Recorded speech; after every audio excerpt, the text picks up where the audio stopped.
There's an infinite reasons why the Star Spangled Banner sucks. The Star Mangled Banner, right? The Star Mangled, or Tangled. It's mangled and it's tangled and it's bulky and it's, you know, like, alright. There's 8 reasons. It's infinite amount of reasons, but I've narrowed it down to 8. So here's 8 reasons why the Star Spangled Banner sucks a big old bag of donkey dicks. Number 1, the Star Spangled Banner is over 202 years old. You ever listened to the damn thing? You ever heard of the words? Why does the Star Spangled Banner sound like an old-ass song? Because it is. It was written in 1814, 202 years ago. Scrap it for a modern-day song. Get rid of it. The Star Spangled Banner's melody, this is the second reason, is hypocritically British. The Star Spangled Banner was originally called the Defense of Fort McHenry because Francis Scott Key watched as the British Imperial Navy and Army sacked Baltimore from behind enemy lines from behind the 50-ship British fleet during the Battle of Fort McHenry. Not as a prisoner, like I was taught in grade school, but he was arranging this prisoner exchange. Regardless, the poem is the 1814 Defense of Fort McHenry poem, your Star Spangled Banner, America, your national anthem, was put over an elitist and aristocratic British drinking song melody called To Anacreon in Heaven. The war we were fighting in 1814 was the War of 1812, which is against the British. So why would we put an anti-British song over top a British melody? If we're against the British, why use a British melody? Especially an aristocratic one where we're drinking a whole bunch of fucking beer. So, there's 2 reasons. It's hypocritically British. It's 202 years old. Here's the reasons, okay? Then I'll explain each one of them when I come back up. The Star Spangled Banner is racist as fuck. The War of 1812 was a stupid, pointless war. Francis Scott Key was racist as fuck. Francis Scott Key killed abolitionist Dr. Reuben Crandall. Woodrow Wilson forced the Star Spangled Banner to become our national anthem in 1916 during World War I by executive order. So like a fucking dictator, either bow down to this anthem or fucking go fuck yourself. And then the last one is the Star Mangled Banner. It's all convoluted and bulky and shit. Like, come on, give me a break here. So the Star Spangled Banner is racist as fuck. The third stanza specifically is against the British Black Marines. So there are 6,000 slaves who didn't want to be slaves no more, and they went ahead and took the British offer that if they fought for the British, then they would get their freedom. Now, it turned out, you know, there's good and bad. It's you have to follow each one of them, right? Would you rather be a slave for George Washington, or would you rather go off to the British and get thrown out in the Sierra Leone? You know, would you rather be Harry, or would you rather be Oni, or would you rather be one of the 316 slaves that never left the plantation? You know, when you lived in this social, racial dictatorship when slavery existed, if you were black, there wasn't very many good options for you. Regardless, the Star Spangled Banner is racist as fuck. So if you look at the third stanza says, and where is the band that so vaultingly swore, it's such complicated shit, but their blood was washed out, their foul footsteps pollution, no refuge could save the hireling and slave from the terror of flight or the gloom of the grave. So, no refuge could save the hireling and the slave who fought for the British from the terror of flight because they're running away, or the gloom of the grave because we killed them. And so that's it, right? That's it. So the third stanza, check out the third stanza. There's plenty of references for it. But essentially, Francis Scott Key was so happy that all these black Marines were getting killed. You know, yeah, the whole British Imperial Royal Navy and Army were there, but he was most particularly delighted about the black Marines. How dare you go against America's way of life? You went with the British, now you're getting shot up, and he loved it. Okay? So he's also a racist piece of shit himself. He thought that they were inferior, and so when he's seeing that they had guns, you know, maybe they weren't as inferior as he once thought. War of 1812 is a stupid, pointless war. Even Francis Scott Key himself was against the war. He said it was abominable, a lump of wickedness.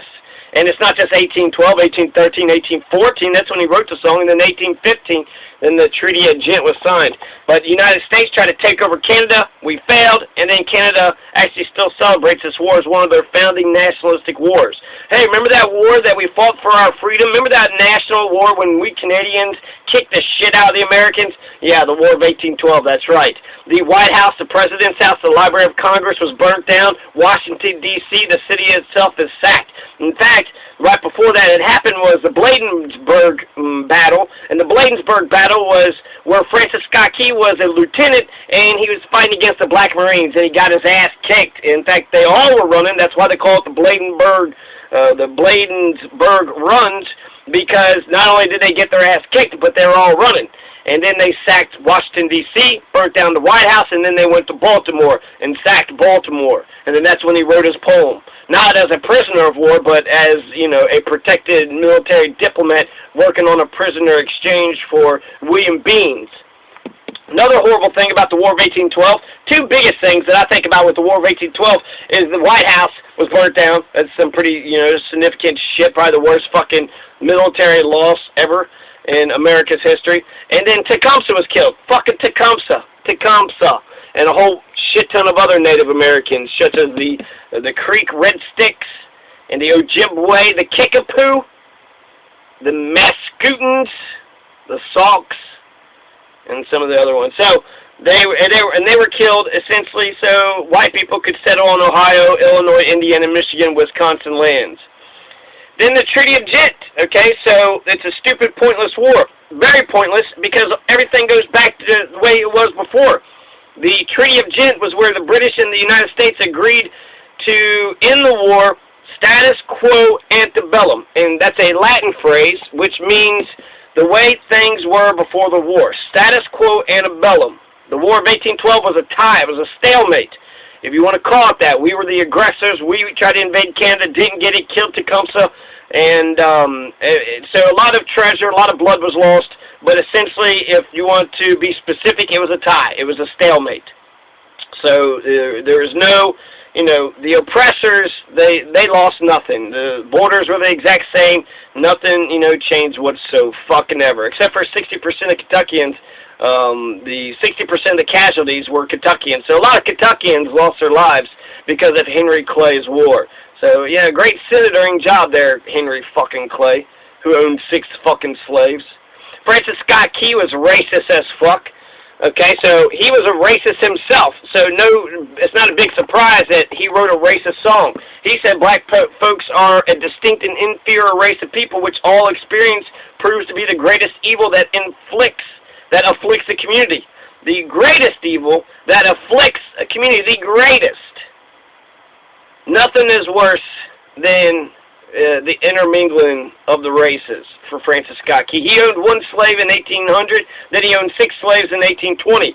That's a good enough reason by itself. If somebody says, you know what, I'm not going to stand for this fucking national anthem, this Star Spangled Banner, just because it's written by a slave owner, and fuck that slave owner.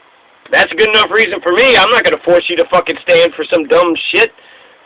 So, you know, especially if you're a person of color, right? So, or if a person has a conscience, don't stand for the fucking Star Spangled Banner. It's racist as shit, written by a racist. The song lyrics are racist. It's racist all over the fucking place. He had 7, you know, like he had 6 slaves. You think he raped any of his slaves? So you're going to sit there and sing a 1814 poem, a convoluted, bulky-ass poem that's sung to a British melody, a drunken British melody that they sing for the aristocrats? That's what you represents who the fuck you are? Do you want to stand up for slavery and aristocracy and warmongering? That's who the fuck you are? Well, fuck you, okay? Key brought in, let's see, so he also was, he basically thought freedom for black people was bad, so he started this colonization program and had a whole bunch of people sent over to Africa. 2,000 black folks went to Africa because he's a racist piece of shit, right? And so he owned slaves, he said they're inferior, and he worked his entire lives fighting against abolitionists, and He's a racist, okay? He's a fucking racist. He says they're inferior. Francis Scott Key killed abolitionist Dr. Reuben Crandall. Now, this is for you white people, okay? So a lot of white people be like, quit your crying, black people. Stop bitching. Why don't you all stop bitching? Or why don't you all start bitching?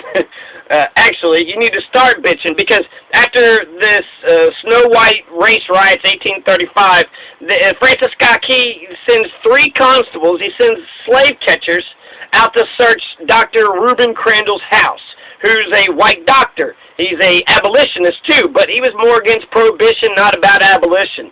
And they go to Dr. Reuben Crandall's house because they heard that he had given this paper or said some abolitionist ideas, talked bad about slavery to this one 18-year-old black dude that goes into his mistress' home at night with the axe in his hands.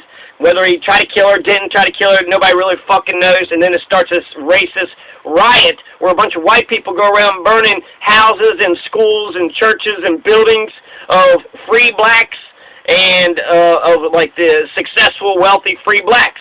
The Epicurean Eaton Center, Reverend Cook, his church, his house, his school building. So they went around, it was a race riot. And after this race riot, Francis Scott Key is like, holy shit, we got to blame somebody. So he went ahead and blamed Dr. Reuben Crandall. And what did they find in Dr. Reuben Crandall? What did these 3 constables, these 3 slave catchers find? They found some abolitionist literature in his trunk. And so they went into his house, they looked into this trunk, and they found abolitionist literature. So therefore, he clearly started the race riot, right? That was all the information Francis Scott Key needed. And he throws Dr. Reuben Crandall in jail. He's trying the black dude, John Arthur Bowen, and he tries him and gets a conviction for him. And then in the next year, so he makes Dr. Reuben Crandall stay in jail for a year until the trial comes about. While he was awaiting trial, Dr. Reuben Crandall would catch tuberculosis, and that would kill him 3 years later.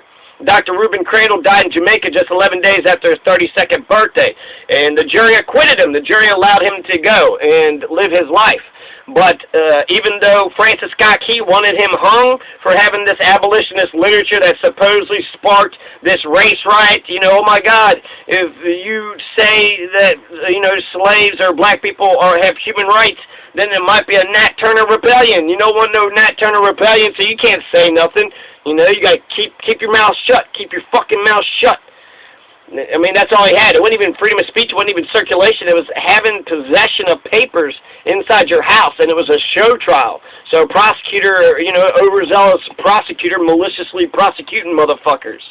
So he didn't get his wish. He didn't prosecute him. He didn't get a conviction, nor did he get the death penalty. He was pushing for Reuben Crandall to get the death penalty over this shit, and he didn't get the conviction. The jury deliberated for about an hour or two, and then they said, you're free to go.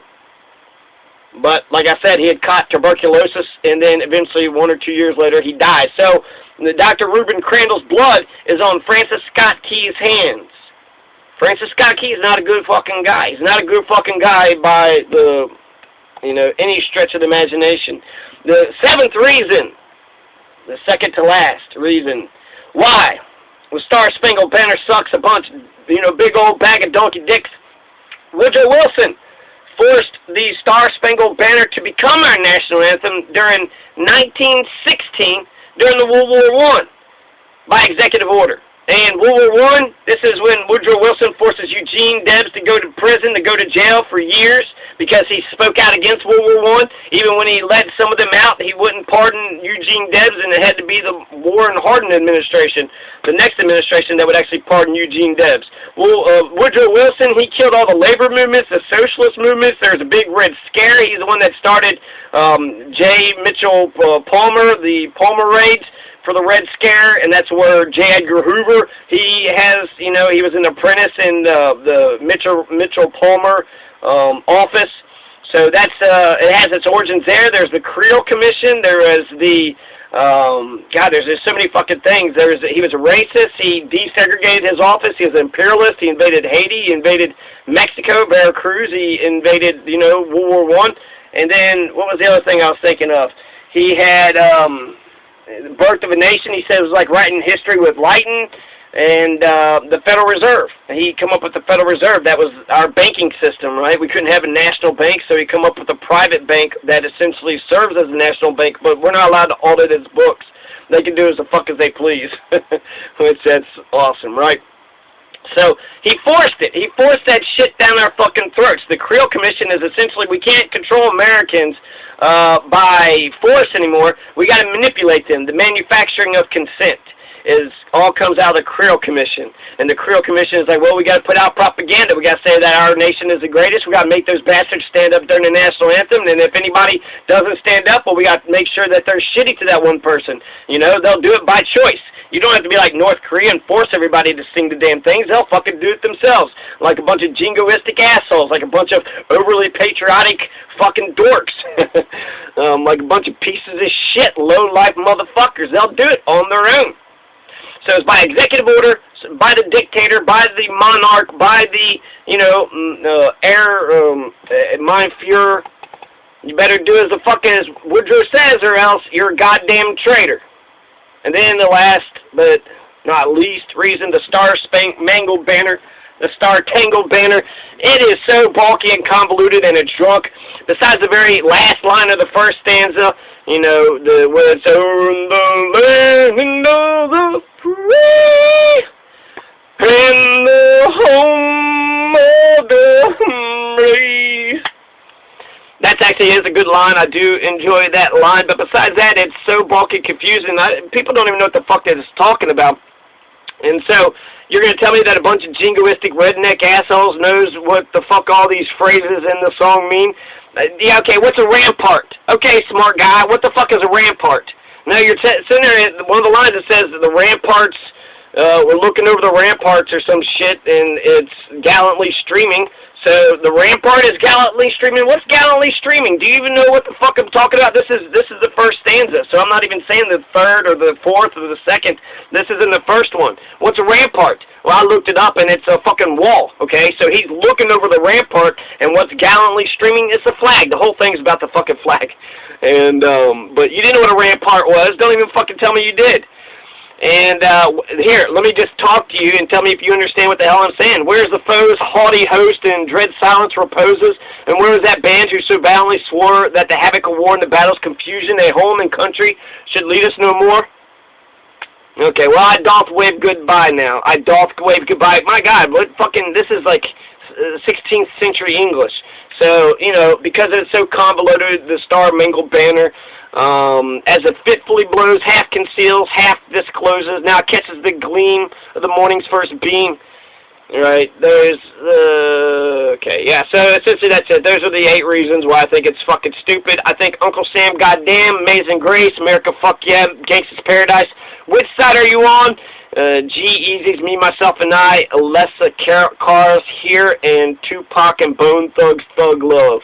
Those are the 8 suggestions that I think are better than the Star-Spangled Banner. Amazing Grace, it's a little too, it's got God in it, and I don't like that type of shit because that encourages discrimination against atheists. And frankly, if you just look at societies, any theistic societies, the Christian Sharia law is going to be just as bad as the Islamic Sharia law. Right now, the religious freedom law is allowing bigotry against transsexual and homosexual people. It's allowing, let's see, what else is a religious freedom law? You're allowed to beat the shit out of your kid, right, if you do it in the name of your own religion. Well, I had to. He was going to go to hell if I didn't beat the living fuck out of him with a wire. This lady beat the shit out of her kid with a wire. He's got wire welts all over him. But that's okay. It's not abuse, you know, freedom of religion. And bullying the transgenders in the bathrooms, homosexuality is a sin. You'll go to hell because of it. And there's something else, all abortion. So you're limiting women's right to choose. So, you know, everything that the religious freedom is ever used for, it's always something shitty and something bad, and I don't like it. Fuck you. Ronnie Lee Smith said that he could smoke weed because of his religion, but you motherfuckers didn't care about that, but beat the shit out of your kids, right? Discriminate against the homosexuals or transgendered, be an asshole, go shooting people up over abortion. They'll think that's great shit right there. They love that shit. So that's it. Those are the 8 reasons right there. The Star-Mangled Banner. And Woodrow Wilson forced that shit upon us. Okay, dictator, whatever you say, Mein Fuhrer. And then Francis Scott Key had Dr. Reuben Crandall killed because he was an abolitionist. So that's white people. He's attacking white people. It's not just the black people. It's not just the slaves. He was a slave owner himself. You know, frankly, if someone just said that, game over, argument over. He's a fucking slave owner. Fuck you. That's why. That's why I'm not standing up. He's a fucking slave owner, and I'm black. And so that means he would have been beating the shit out of my mama. War of 1812, stupid, pointless war. Why are we celebrating it? You know, it's not a celebration. We barely fucking saved our own hide. Good thing we did get out of it was status quo antebellum. That phrase by itself, status quo antebellum. When I think of antebellum, I think of the plantation in the South, the antebellum.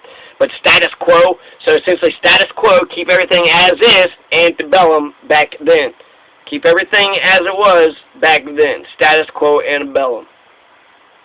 And I think that's exactly right. That's exactly why people want to make America great again. They want status quo antebellum. They want to go back to the antebellum age when black people and Mexicans and everybody was no more. Even the Irish and the Germans. That's how racist is. There's always going to be somebody, you know, to attack. There's always going to be somebody. You can get rid of all your Muslims. You can get rid of all your black folks, all your Mexicans, all your everybody that you think is different. Your Germans, your Irish. And then the left-handed people go after the right-handed people. The blue eyes would go after the brown eyes.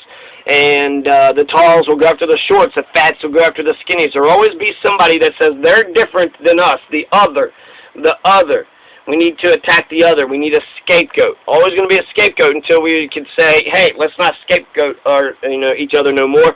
Star Spangled Banner's melody is hypocritically British. We were fighting the British while we singing a British song. What the fuck are you doing? And the Star Spangled Banner is over 202 years old. 202 years old. Let's modernize ourselves, America. We got the internet generation here. It's a brand new fucking world. We've had a black president, right? Let's pat ourselves on the back and let's modernize and update ourselves. Let's do some things better, do some things differently than what we've been doing. And I wonder if you assholes would have been the slave-owning plantation bastards, you know, the fucking racist fucking dickholes. You reactionaries are so fucking psychotic. It's scary, to be honest with you. But yeah, there's 8 reasons why the Star Spangled Banner sucks a big old bag of donkey dicks. I'm John Masters. It's 11:09 p.m. September the 3rd, 2016.